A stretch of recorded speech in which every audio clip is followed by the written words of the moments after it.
Welcome back, old book. Hello friend, welcome back. आपका स्वागत है आपके अपने ओल्ड बुक अकेड चैनल में। और आज हम बात करने वाले हैं एक न्यू टॉपिक है जो कि मैक्सिम्स ऑफ लैंग्वेज टीचिंग है, जिसे हम फार्मूला भी बोल सकते हैं। ये कुछ रूल्स हैं, फार्मूलाज हैं, जो कि एक तरीका है टीचिंग को अच्छा प्रभावी बनाने का, जो कि आप इस पूरे वीडियो में देखेंगे। तो चलिए क्लास को स्टार्ट करते हैं। तो सबसे पहले हम देखेंगे maximum of teaching are universal significance. जो मैक्सिमम, ये पहला पॉइंट निकल के आता है यहाँ से कि ये यूनिवर्सल सिग्निफिकेंस है हमारे पास। यूनिवर्सल सिग्निफिकेंस क्लियर हुआ आपको?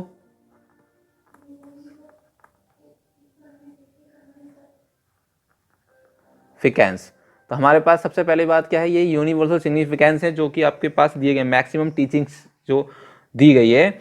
And second is that here these maximum help teach to systematic. मतलब यहाँ पर दूसरी बात निकल के आती है कि जो टीच है वो हम किस प्रकार से करते हैं,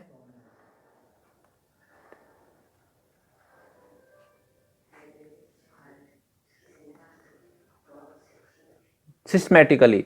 ठीक है, ये हमें ये भी बताता है कि हमें टीच किस प्रकार से सिस्टमेटिक तरीके से करनी चाहिए। तो ये जो कुल मिला के अगर हम बात करें ऑल ओवर, तो एक प्रभावी, एक अच्छे तरीके से, किसी भी तरीके को सिस्टमेटिक ढंग से हम जो करेंगे या पढ़ाएंगे लैंग्वेज को, तो ये उन चीज़ों को बताएगा। तो चलिए अब एक एक करके हम देख लेते हैं वो कौन से ऐसे रूल्स हैं, उनको हम देखेंगे। सबसे पहला आपको पता ही है, already you know, first number known to unknown. आप सब लोग जानते हैं इसके बारे में, लेकिन इसके बारे में कुछ खास बातें हैं जो मैं बताऊंगा।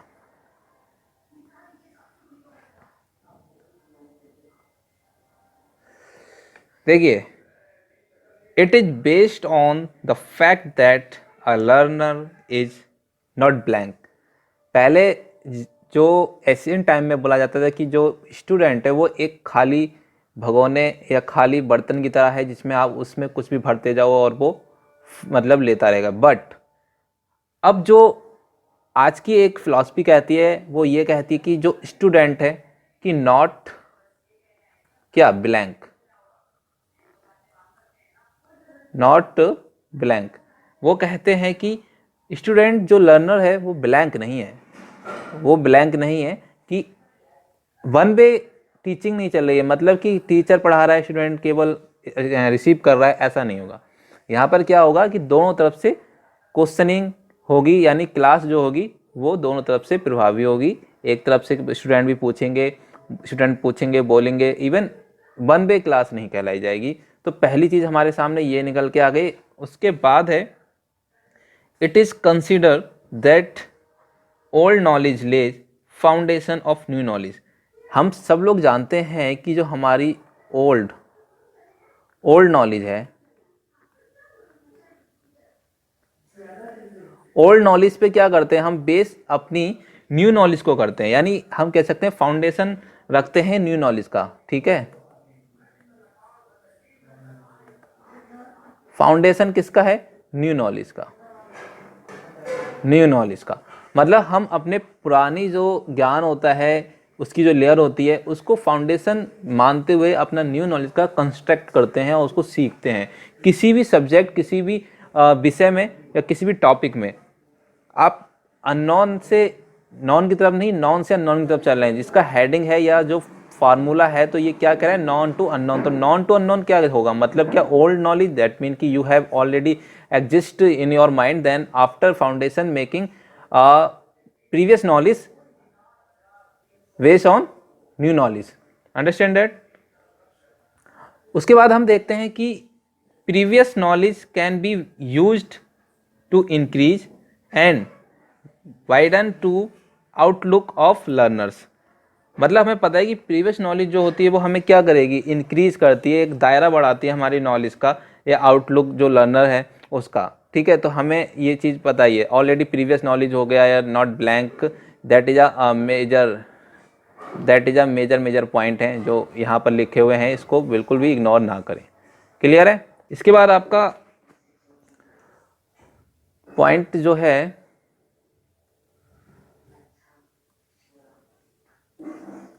वो है आपका simple to complex.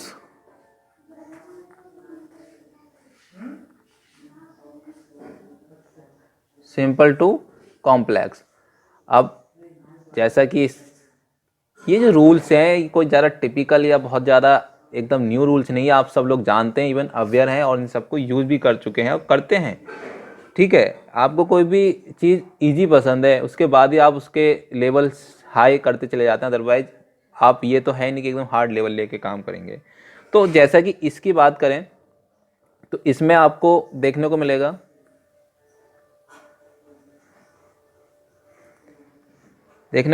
First simple things should be taught and then complex things. सबसे पहले हम क्या करते हैं, जो हमारा फर्स्ट अगर हम बात करें तो हम क्या करेंगे, वो क्या करते हैं, सिंपल। आफ्टर दैट हम जो टॉट करेंगे उसके बाद हम जाएंगे कॉम्प्लेक्स की तरफ। कॉम्प्लेक्स मतलब स्टूडेंट जो है, अगर कोई भी आप क्लास पढ़ा रहे हैं तो उसमें जो मान लीजिए चैप्टर आप स्टार्ट करने जा रहे हैं, तो उस चैप्टर से रिलेटेड जो भी जानकारी है या नॉलेज है या फिर उसके माइंड की जो स्कीमाज हैं, उसको आप क्या करेंगे, पहले जानेंगे, उनको बताएंगे, उससे कोरिलेट करेंगे। आफ्टर दैट आप उसको कनेक्ट करेंगे और फिर न्यू नॉलेज स्टार्ट करते हैं, वो सॉरी न्यू नॉलेज नहीं, मतलब लेसन स्टार्ट करेंगे। क्लियर है? दूसरा पॉइंट यहाँ पर कहता है कि knowledge to simple things encourage learners so that they can easily understand complex thing. सही बात है कि नॉलेज जो है वो सिंपल थिंग्स को क्या करती है, इनकरेज करती है लर्नर के लिए। जो व्यक्ति है, जो लर्नर है, उसको क्या कर रही है, जो लर्नर है हमारे पास, हम उसको नॉलेज जो सिंपल वे में दे रहे हैं वो क्या कर रहा है, इनकरेज कर रहा है। ठीक है, जो सिंपल नॉलेज है हमारे पास पहले से, सिंपल नॉलेज जो पहले से है वो क्या कर रहा है, उसको इनकरेज, ठीक है, इनकरेज कर रहा है। क्लियर है ना? इतना इनकरेज कर रहा है। और फिर वो जो है ईजली क्या कर रहा है, वो कॉम्प्लेक्स चीज़ों को भी समझ रहा है। कॉम्प्लेक्स चीज़ों को भी क्या कर रहा है, कॉम्प्लेक्स थिंग जो हैं उनको भी वो समझ रहा है। हम कहें तो कॉम्प्लेक्स थिंग्स जो हैं वो उनको भी समझ पा रहा है बहुत अच्छे तरीके से।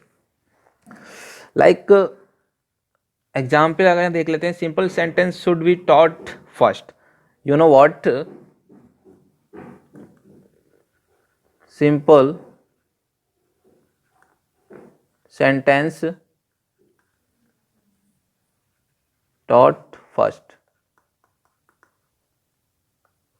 ओके, ऐसा तो है नहीं कि आपने एकदम सीधे हाई लेवल के सेंटेंस पढ़ाना स्टार्ट कर दिए, तो जाहिर सी बात है कि वो उस चीज़ को कैच नहीं कर पाएगा, पकड़ नहीं पाएगा। तो हमें सबसे पहले सिंपल चीज़ें सिखानी होती हैं, उसके बाद ही हम कुछ क्या करेंगे, कॉम्प्लेक्स पे जाते हैं।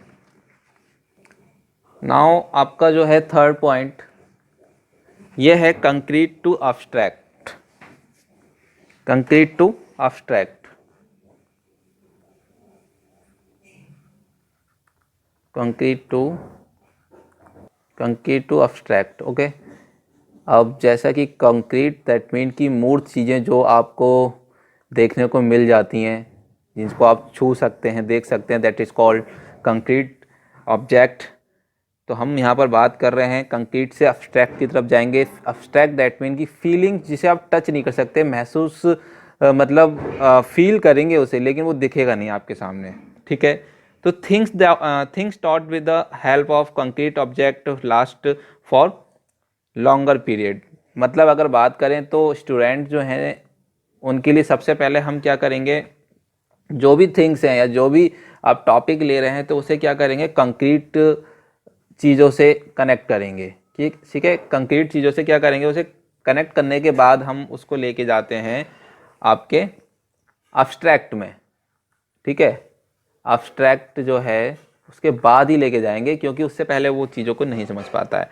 तो अगर सिंपल वे में बोलें, छोटे बच्चे होते हैं तो उन्हें अगर आप अमेजिंग चीज़ें मतलब बता रहे हैं लाइक कि ऐसा होता है, मून ये है, या तारे ऐसे हैं, या वाटर में ऑक्सीजन होती है, इस प्रकार की चीज़ें अगर बता रहे हैं तो वो उन्हें समझ में नहीं आएंगी कि ऑक्सीजन मतलब कैसे क्या।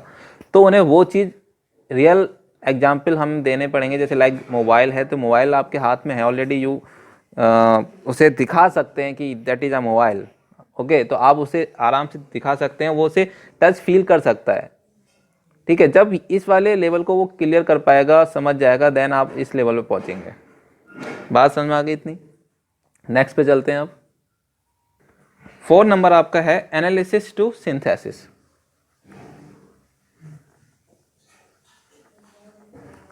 Analysis to synthesis. अब एनालिसिस टू सिंथेसिस का मतलब क्या है, इसे हम समझेंगे, काफ़ी अच्छा है ये भी। और जैसे अगर बात करें एनालिसिस में, a complex problem when divided into different part can be consider easily. मतलब अगर हम कॉम्प्लेक्स प्रॉब्लम है हमारे पास और उसको हम डिवाइड कर देते हैं, ठीक है, डिवाइड करते हैं छोटे छोटे पार्ट्स में, तो हम उसको क्या करते हैं, इजीली कंसीडर अंडरस्टूड कर सकते हैं। तो मतलब अगर बात समझ में आती है, जो एनालिसिस है उसका हम क्या कर रहे हैं, विश्लेषण। और सिंथेसिस है, मतलब यहाँ पर सिंथेसिस जो वर्ड है दैट मीन कि यहाँ पर कुछ मेड हो रहा है, क्या हो रहा है, बनेगा यहाँ पर, और यहाँ पर इसका मीन्स हो गया कि यहाँ पर कुछ क्या होगा, ब्रेक, ठीक है, ब्रेक, ये समझे। Analysis that is mean break down, and synthesis that mean is a made something. And तो फर्स्ट थिंग इज हियर कि हमने समझा कि कोई भी कॉम्प्लेक्स प्रॉब्लम अगर आपके पास है, कॉम्प्लेक्स प्रॉब्लम है, तो इसको आप क्या करेंगे, ब्रेक डाउन करेंगे या डिवाइड करेंगे, ठीक है। क्या करेंगे, इसको हम डिवाइड करेंगे, और जब डिवाइड करेंगे किस में, छोटे छोटे पार्ट्स में डिवाइड कर लेंगे, डिवाइड करेंगे आपके स्मॉल पार्ट्स, स्मॉल पार्ट्स में डिवाइड कर दिया। अब स्मॉल पार्ट्स में जब डिवाइड कर दिया, देन हम इसको क्या कर सकते हैं, ईजिली हम इसको ईजिली क्या करेंगे, हम इसको अंडरस्टूड कर सकते हैं, अंडरस्टूड कर सकते हैं। क्लियर है, इतनी बात क्लियर हो गई आपके कि एनालिसिस क्या है। एनालिसिस का मतलब है कि वहाँ पर हम क्या कर रहे हैं, किसी चीज़ को हम विश्लेषण करेंगे और संश्लेषण में हम कुछ चीज़ें बनाएंगे। तो एग्जाम्पल अगर यहाँ पर देखते हैं, तो एग्जाम्पल यहाँ पर यह है कि be teach different part of sentence and then the learner is able to understood then synthesis of the sentence. That mean is here कि अगर हम सेंटेंस के अलग अलग पार्ट्स को पढ़ाते हैं बहुत ज़्यादा अच्छे से, लाइक हिंदी मीडियम की बात करें तो उसमें ग्रामर जो पार्ट है काफ़ी अच्छे से डिस्क्राइब किया जाता है, उन्हें छोटे छोटे पार्ट्स पढ़ाए जाते हैं, noun, pronoun, adjective, adverb, etcetera etcetera. तो वो सारी चीज़ें पढ़ाने के बाद वो अच्छे से क्या करते हैं, सेंटेंस मेकिंग कर सकते हैं। सेंटेंस क्या करते हैं, वो मेक कर पाते हैं, या सेंटेंस बना पाते हैं, या सेंटेंस का क्या कर पाते हैं, सिंथेसिस कर पाते हैं। तो ये बात समझ में आ गई आपको, सिंथेसिस कर पाते हैं। तो इसमें सिर्फ इतना ही है कि आप कोई भी प्रॉब्लम, अगर देखिए यहाँ पर अगर आते हैं तो ये जो नीचे बात करें,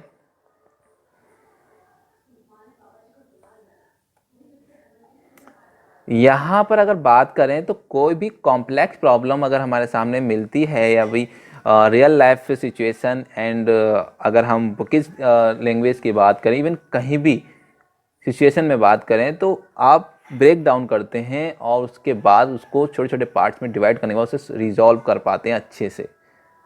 I hope that clear. And now very very important जो अब आपके सामने 5th नंबर है, जो इंडक्शन टू डिडक्शन बात करते हैं, induction to deduction, deduction, induction to deduction method जो है ये आपके लिए बहुत ही इम्पोर्टेंट है, और इससे तो क्वेश्चन आपको हर बार रखा हुआ मिलेगा किसी भी कॉस्ट पे। अगर बात करें हम पहला पॉइंट कि इंडक्शंस के बारे में, एक चीज़ और समझ लीजिए, क्योंकि ये तो आपके हिंदी ईबीएस, इवन हिंदी में तो इंग्लिश में नहीं दिखाते क्योंकि हिंदी सब्जेक्ट ही है, तो इसको जो बोलते हैं आगमन, एक सेकेंड, इसको बोलते हैं आगमन। आगमन, ठीक है, और इसे बोलते हैं निगमन। क्लियर हो गया होगा आई होप आपको, क्योंकि इसको भी याद रखना है। तो सबसे पहले अगर आगमन और निगमन या फिर हम इंडक्शन टू डिडक्शन की बात करें, तो in induction few example are given and then a conclusion is drawn. That mean is here कि first of all we given to student example, ठीक है,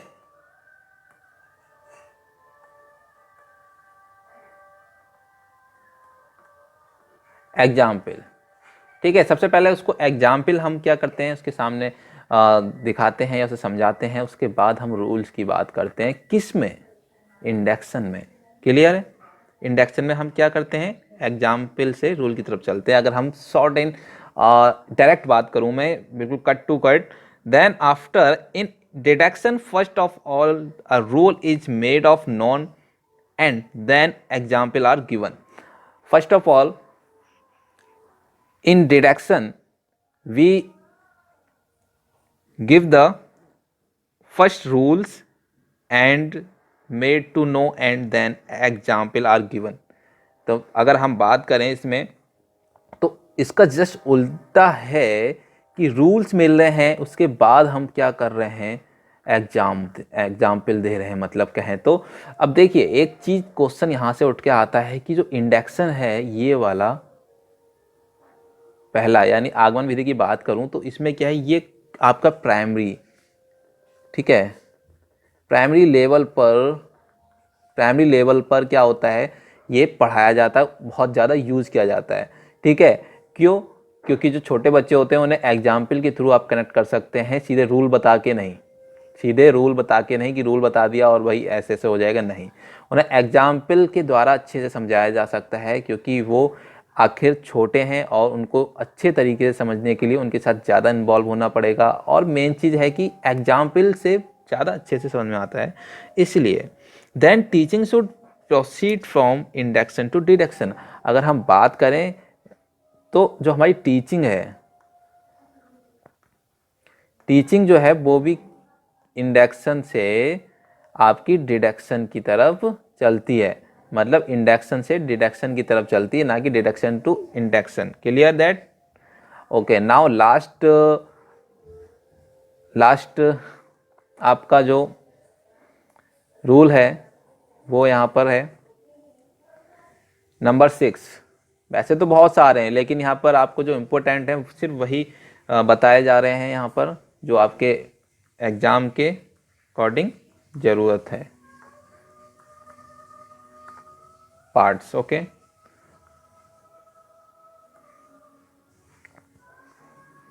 अब देखिए ये वाला रूल क्या कह रहा है, क्या समझाएगा हमें।